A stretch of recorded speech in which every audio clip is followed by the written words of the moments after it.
आग उगलती गर्मी ने दिल्ली में तोड़ दिए अब तक के सारे रिकॉर्ड। 52 डिग्री सेल्सियस के पार पहुंचा पारा। देश के कई राज्यों में लोग भीषण गर्मी से परेशान हैं।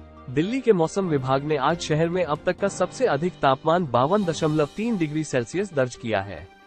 बिजली विभाग के अधिकारियों ने बताया कि गर्मी के मौसम में राष्ट्रीय राजधानी में अब तक की सबसे अधिक 8,302 मेगावाट बिजली की मांग दर्ज की गई है, क्योंकि अधिक से अधिक निवासियों ने बिजली की खपत वाले एयर कंडीशनिंग का उपयोग करना शुरू कर दिया है।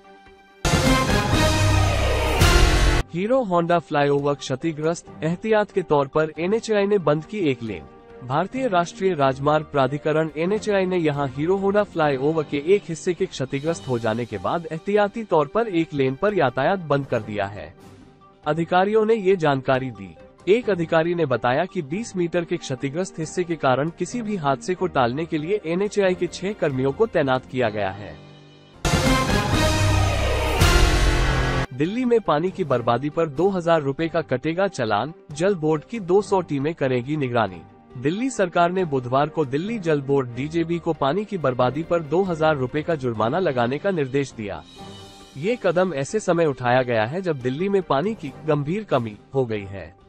जल मंत्री आतिशी ने हरियाणा पर यमुना नदी से दिल्ली के हिस्से का पानी नहीं छोड़ने का आरोप लगाया है।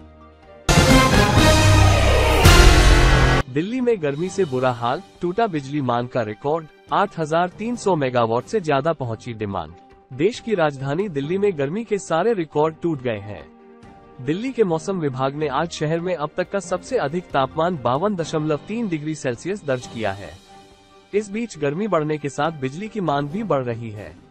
भीषण गर्मी के बीच दिल्ली में बुधवार दोपहर को बिजली की अधिकतम मांग 8,302 मेगावाट पर पहुंच गई। Space tech startup Pixar ISRO SpaceX rocket का उपयोग करके 6 सैटेलाइट करेगा लॉन्च। बेंगलुरु स्थित अंतरिक्ष तकनीक स्टार्टअप पिक्सेल 2024 में 6 सैटेलाइट लॉन्च करने की तैयारी में है। ये उपग्रह इसरो और एलोन मस्क के स्वामित्व वाले स्पेसएक्स के रॉकेट का उपयोग करके बनाए जाएंगे। फरवरी में बेंगलुरु में अपनी 30,000 वर्ग फुट की सुविधा के उद्घाटन के दौरान कंपनी ने 6 हाइपरस्पेक्ट्रल इमेजरी उपग्रहों को लॉन्च करने की अपनी योजना की घोषणा की थी। यह उपग्रहों के एक बड़े समूह के हिस्से के रूप में कृषि जैसे प्रमुख उद्योगों की जरूरतों को पूरा करने में मदद करेंगे। लोकसभा चुनाव के बीच मिली अयोध्या राम मंदिर को बम से उड़ाने की धमकी। अयोध्या राम मंदिर को बम से उड़ाने की धमकी के बाद शासन से लेकर प्रशासन तक हड़कंप मच गया। सोशल मीडिया पर पोस्ट के जरिए से दी थी और इसके साथ ही युवक द्वारा डायल 112 पर फोन करके भी धमकी दी गई थी।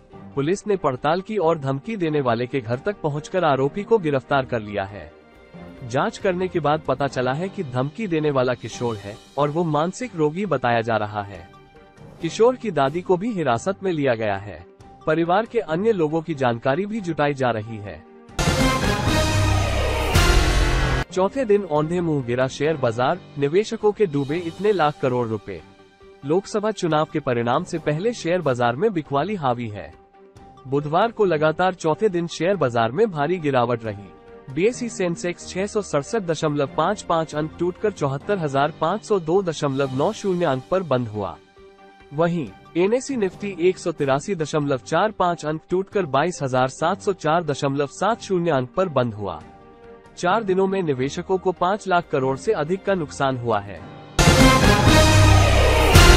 टैक्सपेयर्स के लिए जरूरी खबर, 31 मई तक नहीं किया पैन को आधार से लिंक तो भरना पड़ेगा अधिक टैक्स। इनकम टैक्स डिपार्टमेंट ने सोशल मीडिया प्लेटफॉर्म एक्स पूर्व में ट्विटर पर एक पोस्ट कर लोगों को चेताया है। आयकर विभाग ने कहा है लोग 31 मई 2024 से पहले अपने पैन और आधार को लिंक करवा लें। ऐसा नहीं करने पर उन पर अधिक टैक्स लगेगा।